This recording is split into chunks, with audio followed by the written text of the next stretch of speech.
नमस्कार दोस्तों, स्वागत है आपका आपके अपने चैनल DPMI ऑनलाइन क्लास में।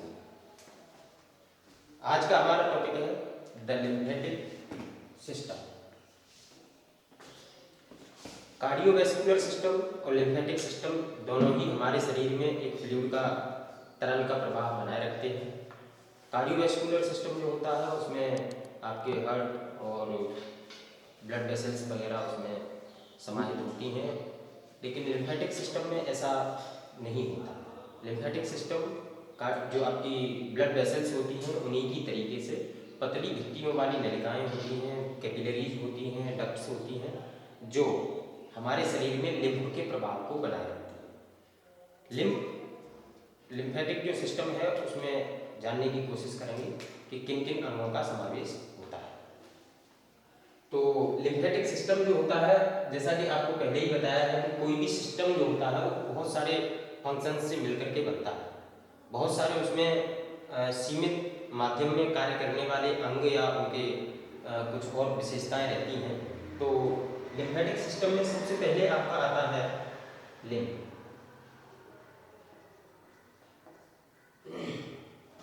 लिम्फ तो लिम्फ क्या है? लिम्फ हमारे शरीर में ब्लड प्लाज्मा, जैसे कि रक्त प्लाज्मा होता है उसकी तरीके से एक तरल होता है जो रक्त वाहिनियों के जो रक्त होता है उसके हाइड्रोस्टेटिक जो प्रेशर बनता है उस प्रेशर से ब्लड कैपिलरीज से बाहर निकल करके ऊतक कोशिका जो कोशिकाएं होती हैं उनके बीच में जो अंतराली द्रव होता है उसमें आ जाता है। लिम्फ स्वच्छ पानी की तरह पारदर्शी और जिसका संगठन जो होता है वो जो इंटरस्टेटियल फ्लूइड होता है लगभग उससे मिलता जुलता है।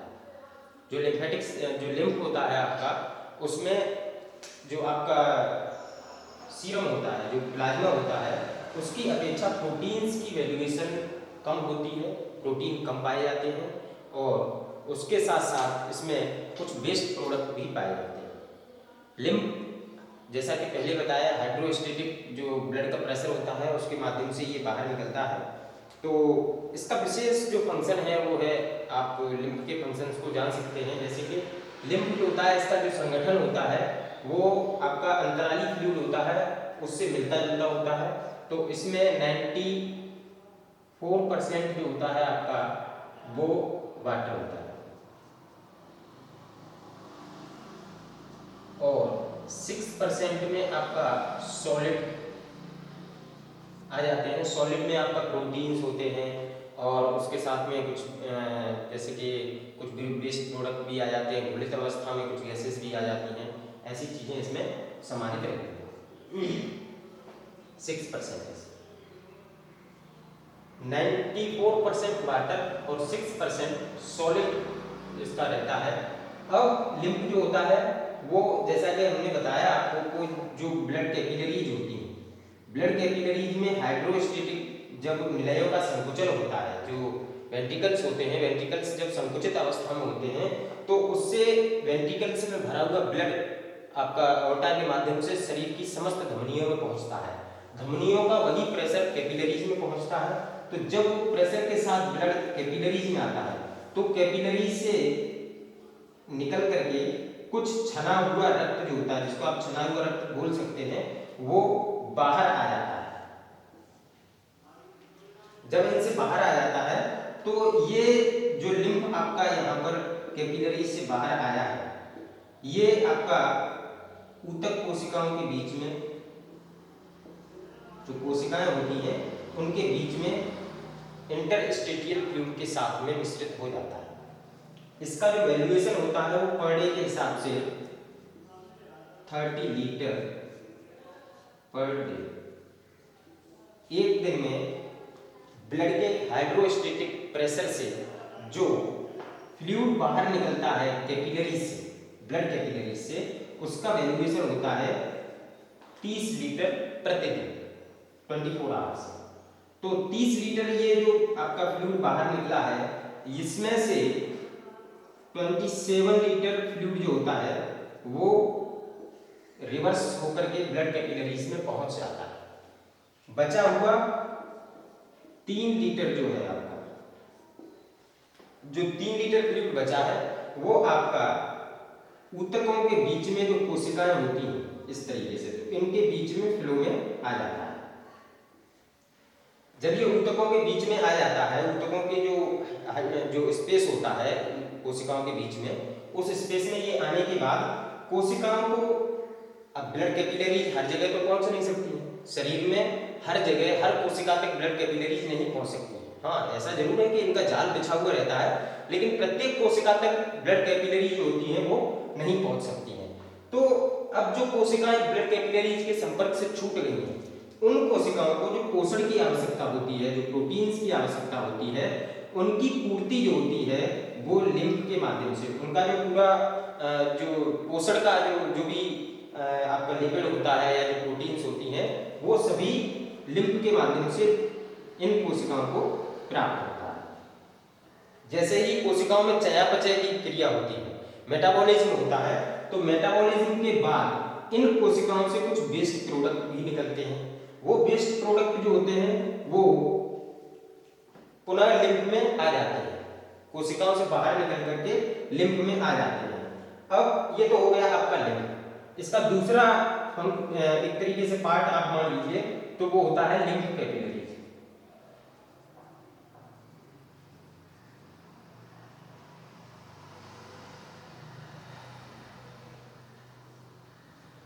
लिम्फ कैपिलरी जो होती हैं वो रक्त की जो केशिकाएं होती हैं, ब्लड कैपिलरी जो होती हैं, उन्हीं के समान कैपिलरी जो होती हैं, लेकिन इनमें इतना अंतर होता है, ये दोनों तरफ से क्लोज्ड होती हैं। सिर्फ यही अंतर है ब्लड कैपिलरीज और लिम्फ कैपिलरीज में। ब्लड कैपिलरीज की तरीके से ही लिम्फ कैपिलरीज बनी हुई होती हैं, लेकिन इनकी भित्तियां जो होती हैं वो ब्लड कैपिलरीज से अधिक पारगम्य होती हैं। मतलब कि इनमें जो भी आ रहा है या इनमें जो भी बहेगा वो हाइड्रोस्टेटिक प्रेशर की वजह से अधिक मात्रा में बाहर निकलेगा। जो लिम्फ कैपिलरीज होती हैं, तो लिम्फ कैपिलरीज आगे चल करके छोटी छोटी या बहुत सारी लिम्फ कैपिलरीज मिला करके लिम्फेटिक्स का निर्माण करती हैं।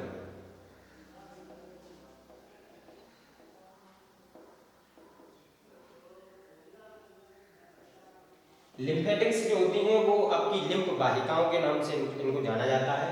लिम्फ कैपिलरीज, बहुत सारी लिम्फ कैपिलरीज मिल करके लिम्फेटिक्स का निर्माण करती हैं या उनको बनाती हैं, जो लिम्फ को प्रभाव को ब्लड के फ्लो में मिलाने का कार्य करती हैं, ले जाती हैं।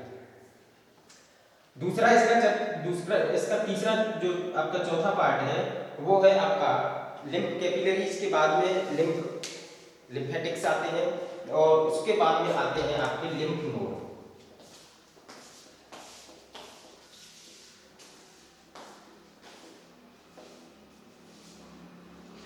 लिम्फ नोड जो होते हैं, ये डायग्राम ड्रॉ किया गया है, तो लिम्फ नोड जो होते हैं वो लिम्फ बहुत सारी जो लिम्फ वाहिकाएं होती हैं, उन लिम्फ वाहिकाओं के बीच में या थोड़ी थोड़ी दूरी पर कुछ मोती के समान जो मनके होते हैं, मोती होते हैं, उनके समान इनके बीच में इस तरीके की सेम की आकार की एक आकृति, एक ऊतकों का गुच्छा पाया जाता है, जिसको आप लिम्फ नोड के नाम से जानते हैं।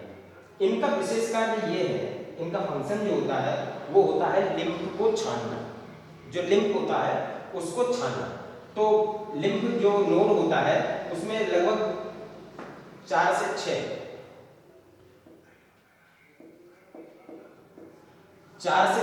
अफेरेंट लिम्फ वेसल्स पाई जाती हैं, जो शरीर के अन्य भागों से लिम्फ के माध्यम से बहुत सारे वेस्ट प्रोडक्ट जो होते हैं कोशिकाओं से लेकर के और लिम्फ नोड तक लेकर के आते हैं।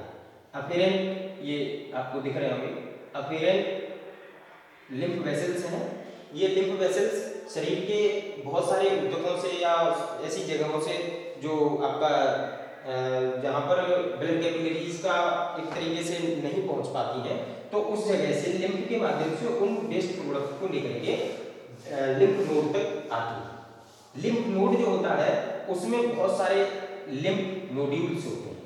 लिम्फ नोड्यूल्स जो होते हैं वो उसके कॉर्टेक्स, ये कैप्सूल में बंद रहता है, तंतुमय फाइब्रस जो फाइब्रस कनेक्टिव टिश्यूज होते हैं उससे बनी हुई कोशिकाओं से एक कैप्सूल में बंद रहता है और इसमें बहुत सारे कॉर्टेक्स रहते हैं। इन कॉर्टेक्स में एक जर्मिनल सेंटर रहता है जिसको जर्मिनल सेंटर बोलते हैं।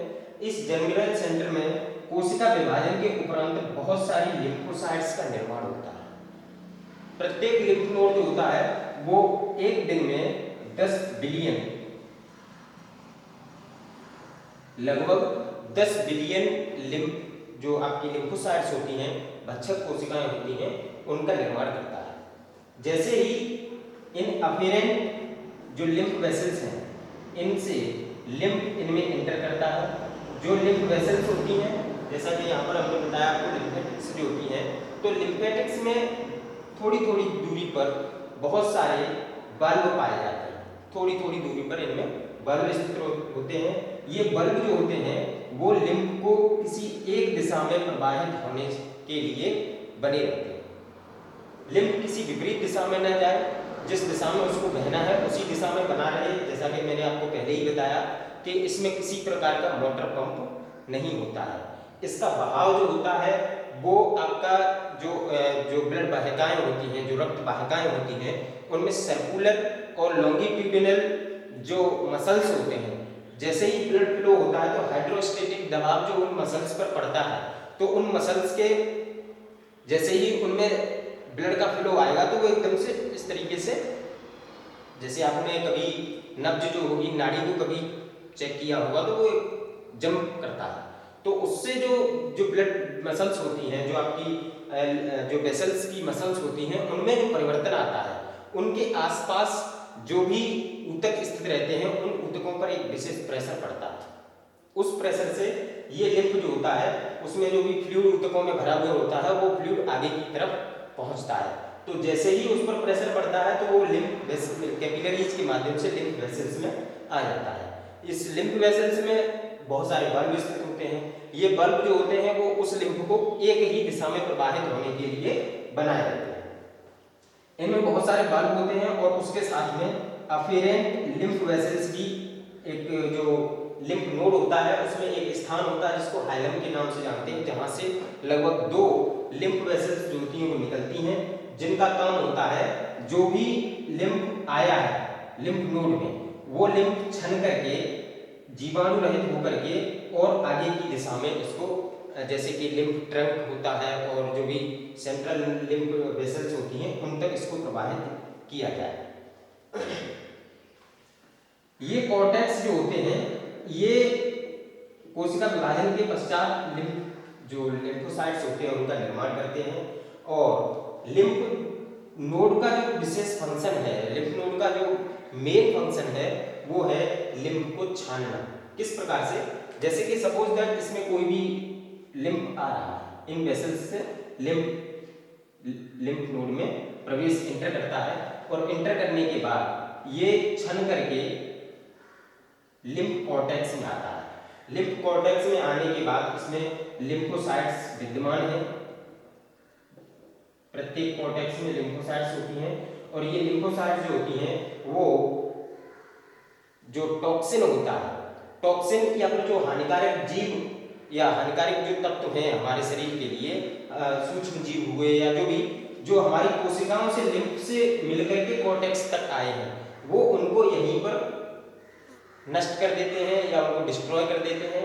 और उसके बाद हाइलम से जो लिम्फ वेसल्स, इफेरेंट जो लिम्फ वेसल्स निकल रही हैं, इनमें जो लिम्फ आता है वो सीधा का सीधा हमारा एकदम से प्योर लिम्फ है, जो आपका आगे चल के ये आपका जो वेसल्स होती हैं या फिर जो आपका सुपीरियर वीना केवा होता है उससे ये जुड़ करके पुनः ब्लड सर्कुलेशन में इसको पहुंचा देते हैं। तो जैसा कि मैंने बताया 3 लीटर जो आपका लिम्फ बचता है, जो 3 लीटर लिम्फ बचा जो पुनः ब्लड सर्कुलेशन में नहीं पहुंच पाया, तो उसको जो आपकी ब्लड वेसल्स होती हैं उनमें पुनः प्रवाहित कर दिया जाता है लिम्फ डक्ट के माध्यम से। थोरेसिक लिम्फ डक्ट होती है उसके माध्यम से सर्वाइकल, वो आपका जो लिम्फ वेसल्स होती हैं उनके माध्यम से जो आपकी सबक्लेवियन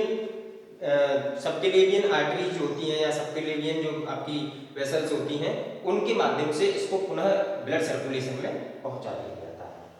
अब लिम्फ नोड जो होते हैं, जैसा मैंने आपको बताया, इनका काम विशेष फंक्शन जो होता है इनका, इनको लिम्फ को छानना और उसमें से बहुत सारे हानिकारक पदार्थों को नष्ट करना, डिस्ट्रॉय करना।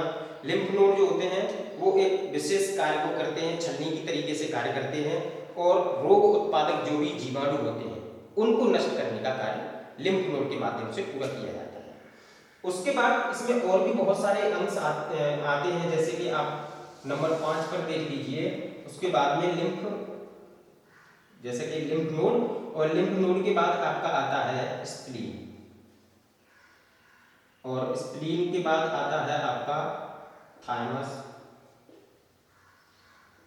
ग्लैंड, और उसके बाद आपका आता है टॉन्सिल। थाइमस ग्लैंड और टॉन्सिल्स, तो हम इनको अलग से पढ़ेंगे। आज के वीडियो में इतना ही, और इस पूरे टॉपिक में आपको किसी भी प्रकार की कोई प्रॉब्लम, कोई भी समस्या अगर है तो आप कमेंट बॉक्स में, कमेंट सेक्शन में जाकर के कमेंट करिए और आप अपना प्रश्न पूछ सकते हैं।